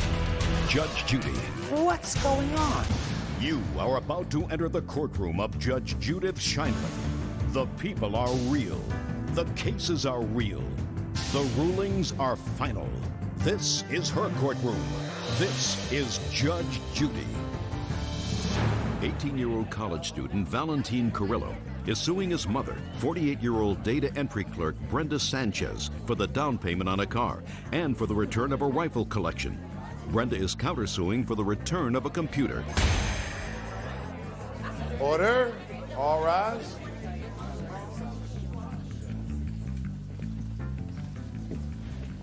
Your Honor, this is case number 223 on the calendar in the matter of Carrillo versus Sanchez. Parties have been sworn in. Judge, you may be seated. Folks, have a seat, please. Mr. Carrillo, the defendant is your mother. Yes. How old are you? I'm 18. The big ticket item on your complaint is a car. Correct. And you say when you were 17, you purchased a car. Because you were 17, the car couldn't be in your name. It was in your mother's name. But you had taken out $5,000 from your bank account and put that down as a down payment. Correct. You left home, your mother kept the car, and you want your $5,000 back. Correct. That's the big ticket item. And then you say that there were some items of personal property that belonged to you in the house, some rifles, some rifle holders that your mother refuses to give you. And you have a counterclaim, Ms. Sanchez, against your son, because you said when he left, he took a computer that was supposed to be left there for you and his sisters. For his sisters, for school. So let's deal with the car first. That's the big ticket item. Okay. Go ahead. Okay, the $5,000 that was the down payment. I have the court order that was for the money that was in the account, which was supposed to have gone to me when I turned 18. And would you like to see that? Yes.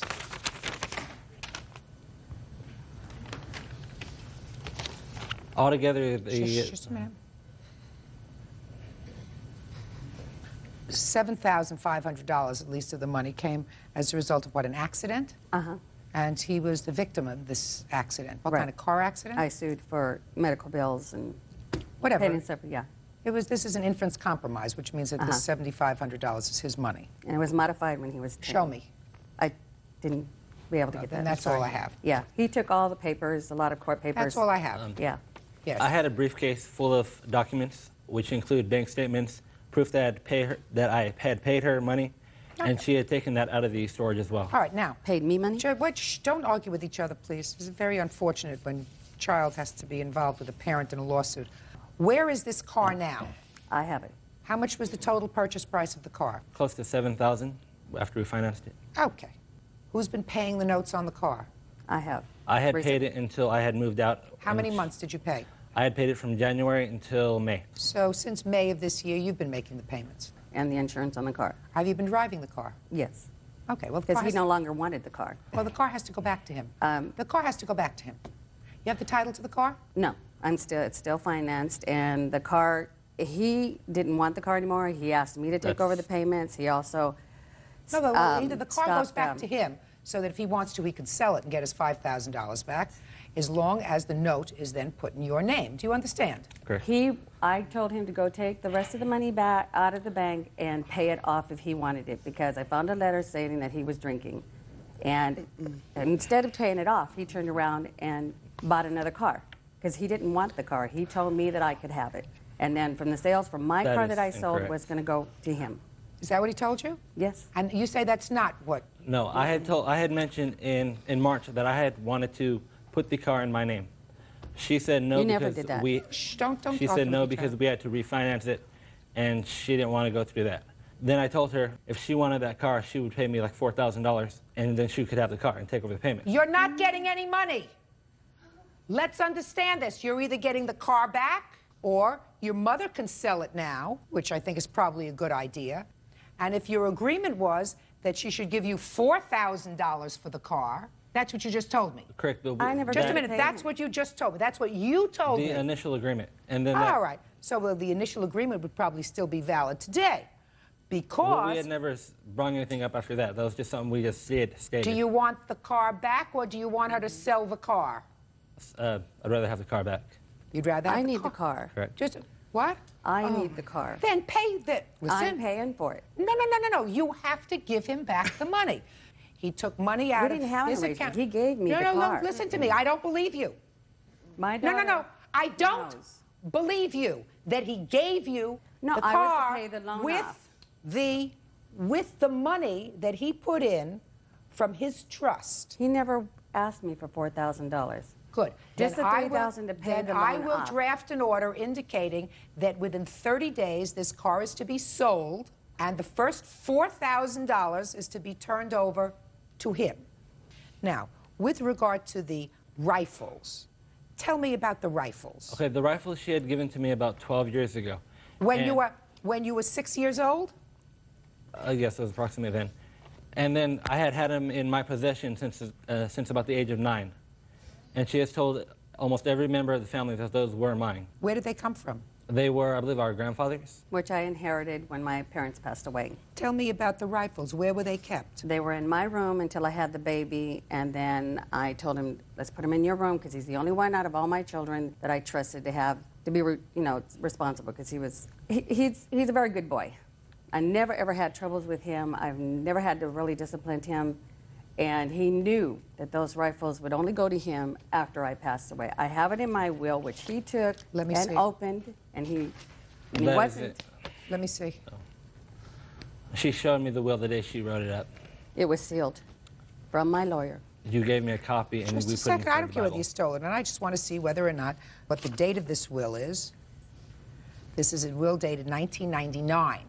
Okay, so well before you moved out of the house. Correct. To my son Valentine, that's you. I leave 2 rifles to be given to him upon reaching the age of majority. But I've had it in my possession ever since I was 9. I don't care. Only because of the baby. I don't care. I mean, in your possession, but you lived in the same house as your mother, Correct. right? So until you reach majority, you have no space. She owns the air you breathe. She owns the house, she owns your room, she owns everything that's in it, unless I find that she made a clear gift to you. And this is evidence that she did not make a clear gift to you prior to 1999, as you said, when you were 6 years old, because she has disposed of this property by way of a will. When anything happens to your mother, you get the guns. I'm not losing any sleep over rifles. You have to understand that. Fine. Real cases, real people. Judge Judy.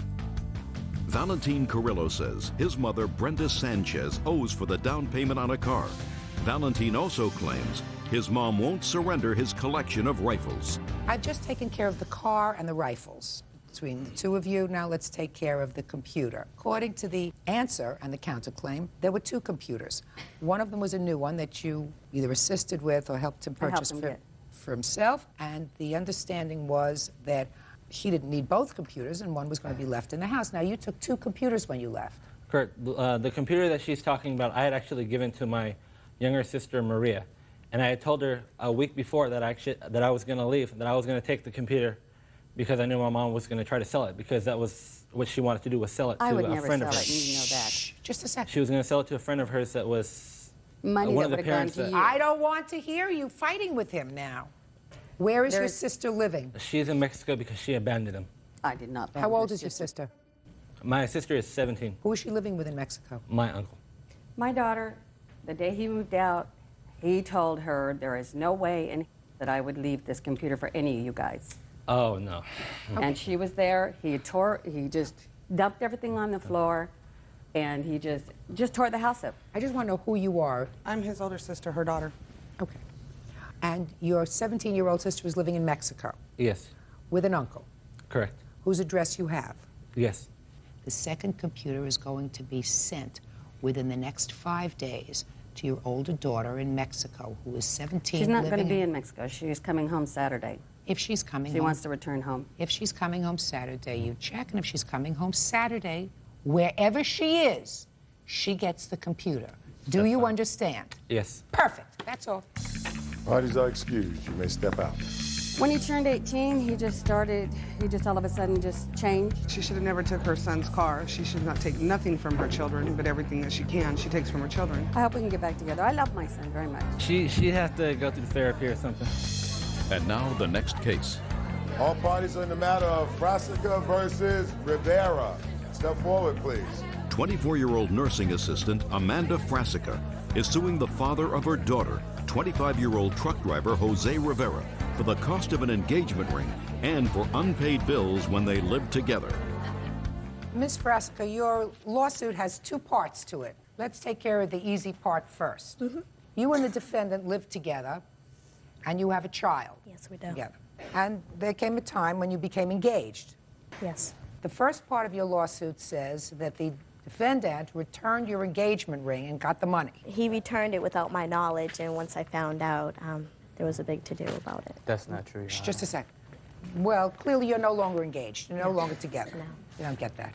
Okay. So that takes care of the first part of your lawsuit.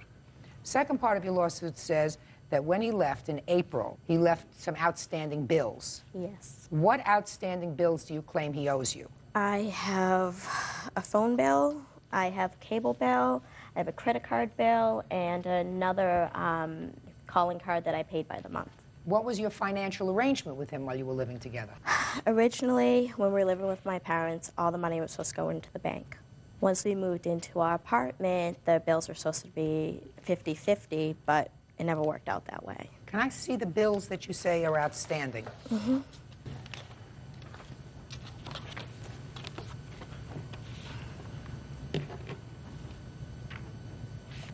Okay.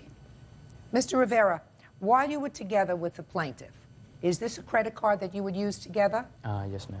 You have any problem with paying for half of this bill? No, ma'am, I do not. Okay, that takes care of that bill. Then we have a phone bill, and you're asking him to pay for half of that. Now I'm asking him to pay for the whole bill because, as you can see, the calls made on it were all made to his family's household. He was out of work, on the phone, calling his family. I'm at work trying to pay the bills, and no sooner was I making the money, it was being back out the window, being spent again. Go ahead. Your Honor, she's saying that I didn't have a job. The first job that I had on hand, she got me fired from. Second job that I had, I only had 15 hours to work. And, I just had a lot of problems going to work because of Amanda just making things difficult for me to go to work. Like what? Like how? Just complaining about bills not being paid and just... So your response to that was not to work? No, I did work. The first No, but job... your response to that was not to work full-time because she was complaining about the bills? No, I was working full-time. I had a full-time job, which I was working as a waiter. Amanda got me fired from the job by going to the job and throwing my clothes in front of everybody. I got fired from that job. When was that? I don't even remember the date, when exactly it was. What other bills do you claim he owes you? There's the cable bill there also, which you can see. I just want the movies paid for, not the fees for the cable box or anything. Well, what had been your history with the defendant? If he ordered movies, And you got the whole bill in. Did you just pay the whole bill out of a joint account? It was said if we went over and beyond the regular cable itself, like if he wanted to get a premium channel, he would pay for it. I wasn't going to pay for it because I felt no need for it. I wasn't at home. And if we were going to order any movies beyond that, we were responsible for paying for that. I want to tell you something. This sounds like a very convoluted financial arrangement between two people who are living together, have a child together. Well, we had a budget written out about what our regular expenses were. And if he chose to go over that, he was responsible for it. If I chose to go over it, I was responsible for it. I mean, he was pretty well provided for, and with the whole fact of him talking about me making it difficult for him to go to work. My father bought us a car. I insured it. I got it inspected. I got it put on the road. He drove it. I mean, so I didn't make it hard for him. You know, he used to drop me off at work and use the car. When I say and she after made it work, hard for me to go to work, Your Honor, I mean, she used to call my job and harass me at my job. Excuse me. How did she call your job and harass you with your job? I called his Mr. job to ask if he was fair. She, for some reason, thought that any girl who was working with me, I was cheating on her with her. I mean, and she used to call my job plenty of times to see if I was at work, or if I wasn't at work, if I was missing work, or if I was just not doing anything but at work. And Well, were you at work? yes, ma'am, I was at work. So listen to me. So if she called you and said, can I speak to Mr. Rivera, please? You would get on the phone. She would say, hi, how's everything, and goodbye. And that's it, because she knew you were there. Right. Right? But were there times, Mr. Rivera, when she called your work and you weren't there? Whenever I left. Were there times, Mr. Rivera, when she called your job and you weren't there? No, ma'am, there was not. So you were always there? Yes, ma'am. And what kind of work were you doing at that time? At that time, I was waitering. So she would call you, somebody would call you to the phone? Yes, ma'am. Right? She would say hello? Yes, ma'am. And you would say hello? Yes, ma'am. And what would she say to you? She was just making sure that I was at work. Well, that's not what she said. She said, I'm not making sure that you're at work, because that's not what women do when they call to see if their husbands or their fiancés are where they're supposed to be. Shh. They usually just say, hi, thinking about you, bye. He's where he's supposed to be. That's what usually happens. That's not harassment. Harassment is if she comes down to your place of business and she throws a scene because you're not there, she waits for you. She did do that. You want to tell me about when she threw a scene, sir? I got off of work one morning. I went home and I found my bags all packed up, and I left the house. That same night, I Well, was was at that a work. surprise to you, Mr. Rivera? Was that a what? Was that a surprise A surprise to me? Yes. It came to a shock to me when I came home and all my bags were packed. You mean you left to go to work the day before or the evening before, and everything was hunky-dory between Everything the two? was fine. Everything was fine. I come home the next day, everything is packed up, so I'm thinking she wants me to go. I left that same night. You mean you didn't ask her why? No, I didn't ask her why because there was no one home. Like I said, I came home, all my bags were packed. I took it to myself, saying that she wants me to leave, so I left. Okay. That same night, she comes into my work with the rest of my clothes in the restaurant in front of my customers, coworkers, and management, and just drops everything in front of everybody.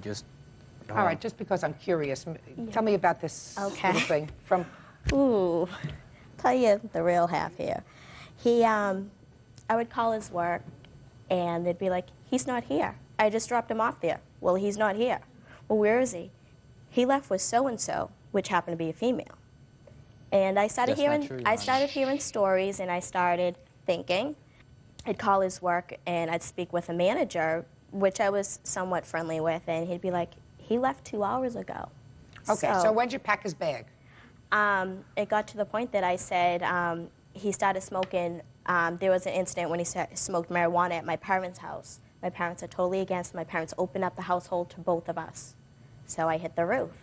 And then between that and him not being at work, me thinking he's cheating on me for obvious reasons, I turned around, and that was my only way to let him know I was serious. Go ahead. Well, I had no way to reach him for about a week or two, and I said, you still have belongings here, you need to get them out. And the only contact place I had was his work. So it was the end of shift, it was about 15 minutes before he got out of work, and I turned around and I said, you don't want to call me back, and I have no way of contacting you. I had all his items packed up, I didn't just throw them. I went into the lobby, and I said, here's your stuff. And he came at me with a fit, came at me out the door. I thought he was going to hit me. My mom was there in the car because she had driven me. She didn't know what was going to happen. I got in the car and I left. All right. Since you left in April, have you been paying any child support for your daughter? Yes, ma'am. You pay that through the court? Yes, ma'am. How much do you pay? $87.50 a week. Okay. Total, $747. Judgment for the plaintiff. That's all. Thank you. Parties are excused. You may step out. His attitude is, when I have the money, I'll give it to you. I don't feel she thinks that I'm good enough to be a parent. I'm the one taking care of her. I'm the one paying the expenses. We had a big argument one of these times. She went ballistic on me. I have pictures here of him putting holes in the wall, busting doors and everything. I love Amanda, and I just hope everything works out.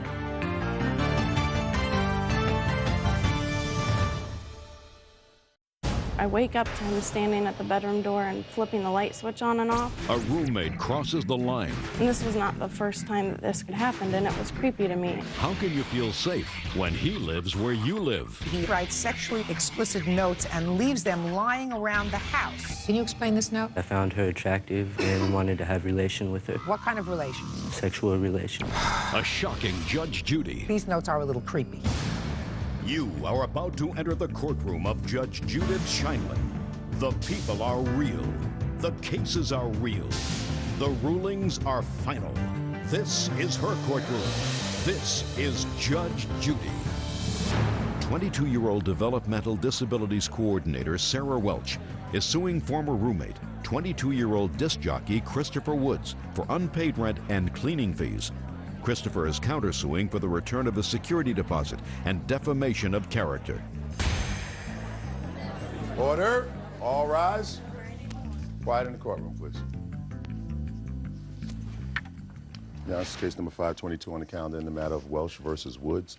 Parties have been sworn in. Judge, you may be seated. Sir, have a seat, please. Miss Welch, you rented a room in your condo to the defendant. Now, I've read your whole complaint, and it appears to me that the primary reason that you evicted him was really twofold. The first one, and most importantly, you found him a little weird.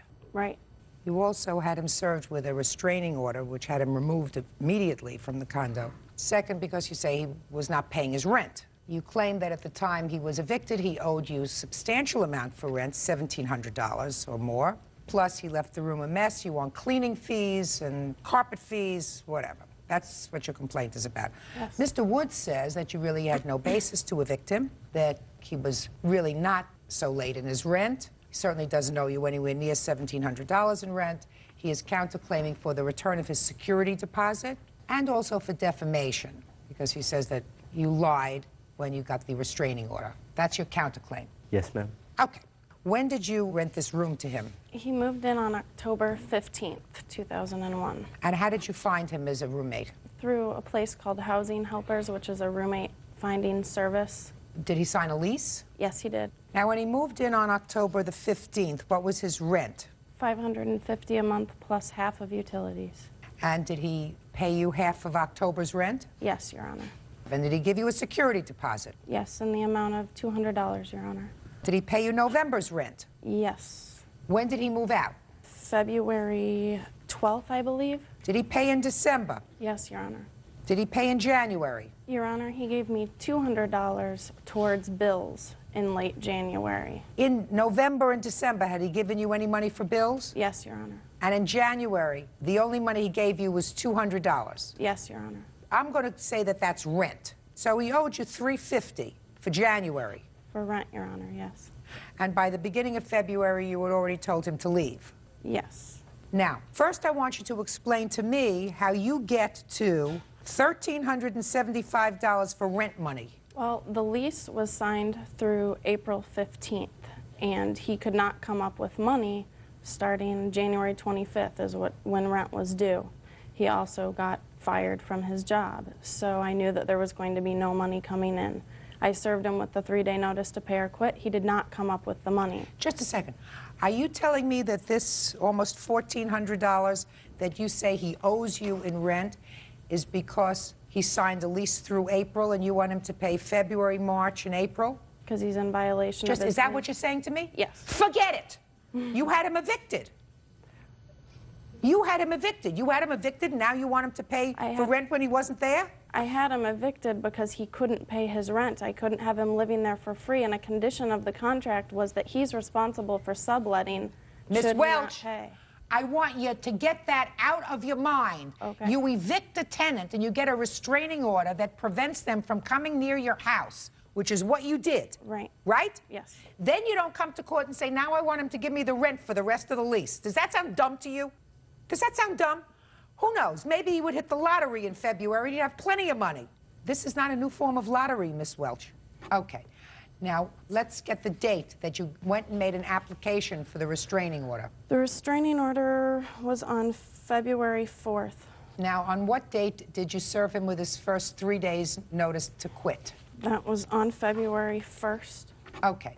Now, between February 1st and February 4th, what happened that made you feel threatened in order to give you the ability to get this restraining order? Well, when he couldn't come up with the money, he refused to leave within the 3 days, and he began posting notes around the house saying why he did not need to leave. Well, let me see the notes that you have. I assume that you saved them. On the notice to pay or quit, he wrote at the bottom of them, you should please think about what you're doing and how you're doing it. Let me see.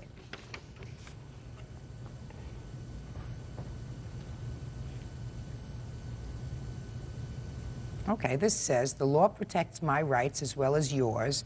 Think about what you're doing, or at least how you're doing it. Okay? It's not a threat. He became angry, and he came to my bedroom door when I posted the notice to pay or quit, and I'm sleeping, and I wake up to him standing at the bedroom door and flipping the light switch on and off, which my computer was hooked into, so I could hear the computer turning on and shutting down. And this was not the first time that this kind of behavior had happened, and it was creepy to me as a female. And then I remembered a call from the Boulder police about a woman filing a complaint to him, and I thought for my safety I should check it out. So I went to the Boulder Police Department, and they gave me a copy of this police report filed by another female in the community. And it was really frightening to me.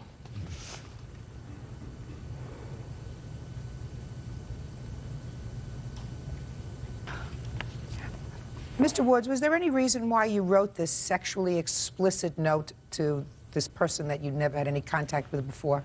Yes, ma'am. What was the reason? Because I found her attractive and wanted to have relation with her. What kind of relations? Friendship and sexual relations. I mean, but you don't start out with this note by saying, you know, I'd like to have dinner, I find you attractive. You start out by saying, hey there, I want you right now, you make me so hot. I mean, is that the way to start out? Is that the way to start out with somebody? No. That's not the way people in a civilized society, you know, operate. They at least start out with, how about a drink, you know, or a cup of coffee. This would never work for you, right? I'm a married man, Judge. Real cases, real people. Judge Judy. Sarah Welch says ex-roommate Christopher Woods owes for unpaid rent and cleaning fees. Sarah says she evicted Christopher after he began leaving sexually explicit notes around the house. Now, in here, Miss Welch, you write in your application for this temporary restraining order, you write, Chris writes sexually explicit notes and leaves them lying around the house. Now, I would like to see an example of that sexually explicit note. I have a couple examples. Good. One is sexually explicit, one is just kind of creepy. It's his observations of a stranger walking the dog. All right.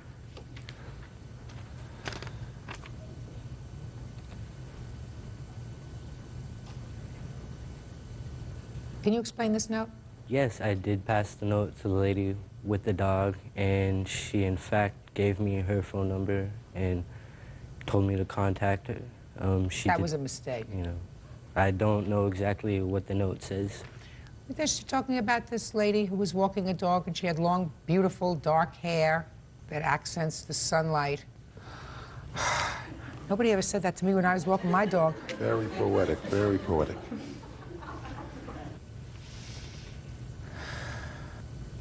What does this say? I need some... I need some.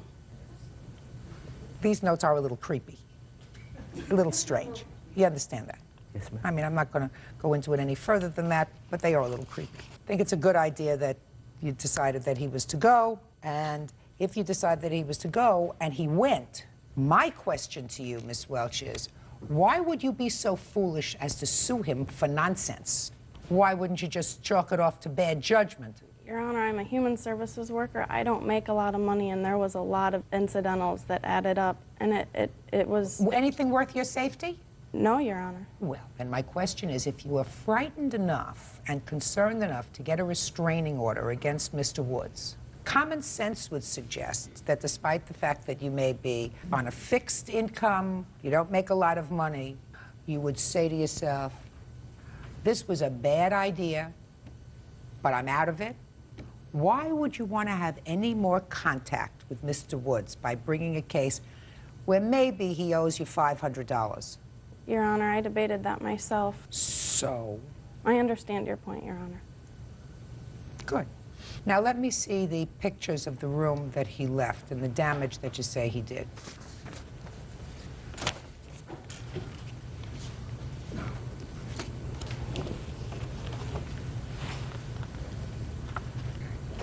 How come you made such a mess on the carpet, Mr. Woods? I guess I'm a messy person. I have no excuse for that. Okay. Looks to me like you'd probably need new carpeting in the bedroom where he was. And as far as the paint on the walls, throw a coat of white paint on it, and you're all set. That should cost you about $17. All right, now let me see the bill for the carpet.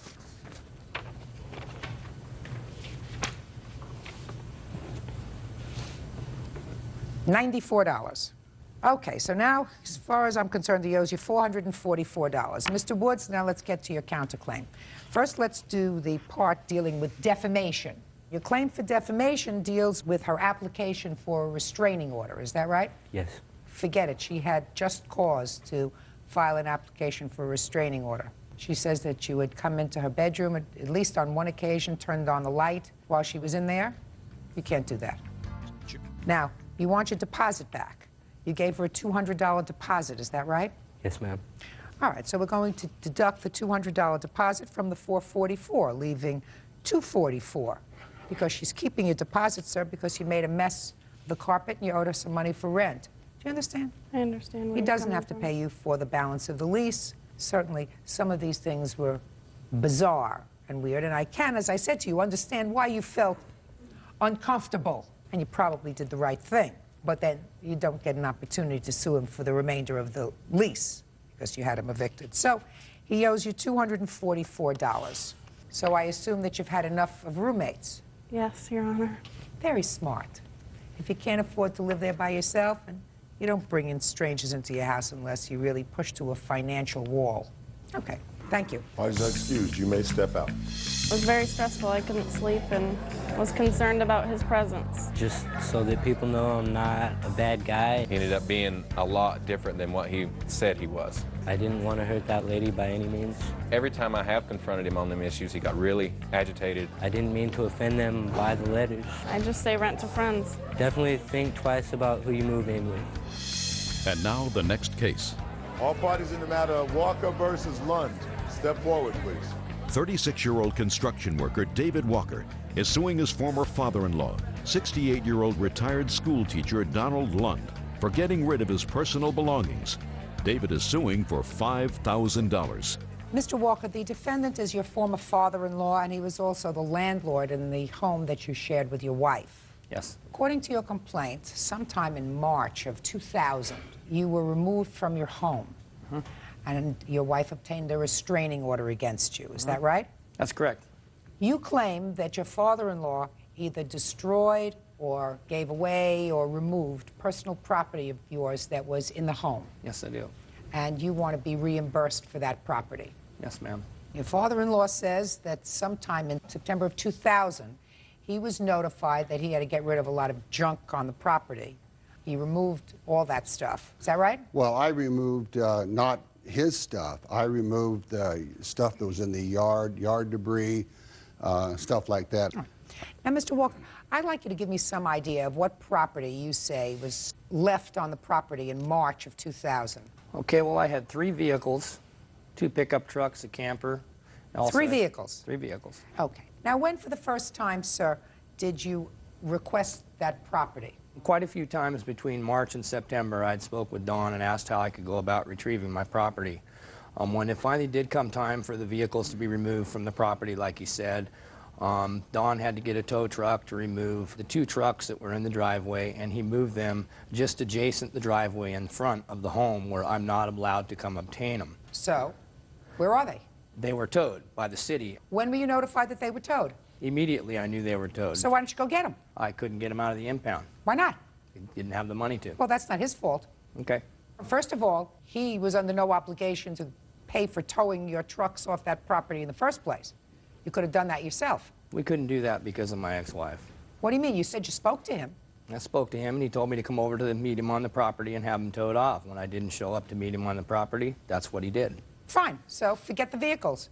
And you were notified immediately that they were impounded. You could have gone over immediately, paid whatever minimal fine there was for towing, and gotten your cars. All right. What's next? Boats. Tell me about the boats. Well, one boat wasn't on a trailer that Don drug out and left in the middle of the gravel road for whoever wanted to take it or come get it. And when did he do that, sir? Probably 2 or 3 weeks after the vehicles were removed. He had to get the boat off. And what date were the vehicles removed? I would say probably September 15th. Where were you between March and September? Living 10 blocks away. So why didn't you go to small claims court in April and say, I want my boats? Why didn't you do that? You waited 1.5 years later? Well, probably because I didn't see any reason to have to do that. My property should have been given to me. You know, if Don had an order to remove it from the property, he should have removed it and put it 150 feet away from the home. He was aware of the restraining order. He was aware I couldn't come on the property, and there was nothing there worth going to jail over. Are you divorced now? Yes, we are. Did your judgment of divorce address the boat? The judgment of the divorce addressed whatever vehicles were in our possession, which obviously no vehicles were in my possession at that time. Well, why didn't you raise the issue before the judge who handled your divorce and say, I have a boat? They went ahead and went ahead with the divorce when I wasn't present. You defaulted? You were served. You served and you chose not to appear. I suppose so. Okay. What else? Tools and materials, which on June 25th of this last year, the shed was torn down and they were disposed of. We had from March of 2000 to June of 2001. So where were you? And say, I need my tools. I was living in Clackamas County with a no-contact order with the victim and a no-contact order with Mr. Lund. Now, do you still have a no-contact order? There's still a no-contact order with both of them. So you have the same no-contact order that you had in March of 2000? No, there wasn't one in March of 2000. April of 2000? There wasn't one May in of 2000? It's October. October. So between March and October, there wasn't a restraining order. No, and I tried like hell to get my stuff. You found your way to small claims court now. You know how to do that. I was not aware that I could go to small claims court. Being the divorce was not final, the divorce had not been filed. None of the property should have been removed, disposed of, or sold until our divorce was final. Point of the matter is the property was destroyed, the property was vandalized, and the property was disposed of before our divorce. Then, sir, you should have addressed that in your divorce. Okay. You should have said, I don't have my cars, I don't have my share of my boats, I don't have my tools, and then it's all resolved. You think it's right that somebody disposes of somebody's property and everything that they've worked hard for their whole life and never so much as give them one item just to spite them? Well, sir, what I think is that when you're going through a divorce, you're supposed to be vigilant about obtaining property that is important to you. And what I'm saying to you is you don't wait 2 years and then say, we never mentioned this property in my divorce because I chose not to appear, so now I want $5,000 from you for all the things that you didn't take good care of that belong to me. I might be wrong on the timeline, the amount of time I waited, but I'm not wrong for requesting being compensated by the person that disposed of all my property. The Landlord-Tenant Act says Mr. Lund cannot dispose of my property without giving me written notice. He didn't dispose of any of your property, sir? He didn't dispose of any of your property. He got your cars off of his property. And the fact that they were not 150 feet away, so you say enabled you to go over and get them. Vindictive. It may be. That's what divorces usually are, vindictive. That's why people have to appear if they have a problem, not say, which is what you did. You said, she wants a divorce, let her get a divorce, and I'll deal with this later. I did what the law told me to do, have no contact with either victim. No, sir. There is still a no-contact order. And if there's still a no-contact order, you found your way to the courthouse today. You should have found your way to the courthouse 1.5 years ago. Your complaint is dismissed, that's all. Parties are excused. You may step out. I'm with another woman, and I think that's basically the whole thing. That's why I don't see my kids. He repeatedly takes me to court in Oregon to see his children and so forth, which he never follows through. They basically know I'm kind of done with the family game of 17 years, and once that was over... They just can't handle that.